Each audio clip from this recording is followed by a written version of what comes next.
This video animates the idea for a free energy device called the gravity pump, and the hope here is to inspire someone to build a working model.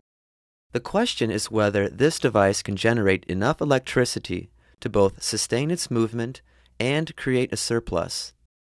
A $10,000 prize is being offered to the first party that can successfully demonstrate this concept.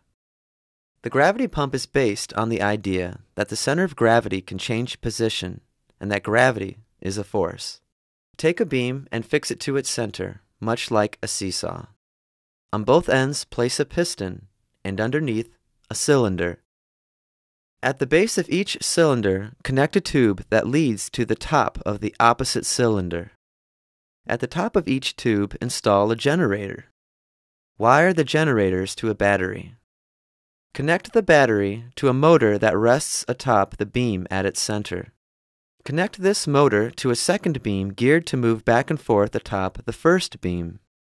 As this beam moves in either direction, it changes the center of gravity of the original beam and hence creates force that can drive a piston down on a cylinder filled with water.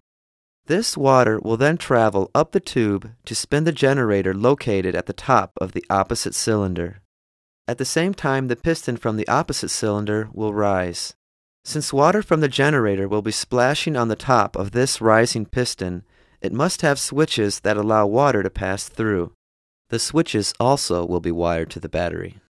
All contestants should feel free to experiment with the basic concept. The main goal is to generate surplus energy. I would like to share the patent rights 50-50 with the winner. We would then license the invention to third-party manufacturers. For more design ideas and information, visit gravitypump.com. Thank you.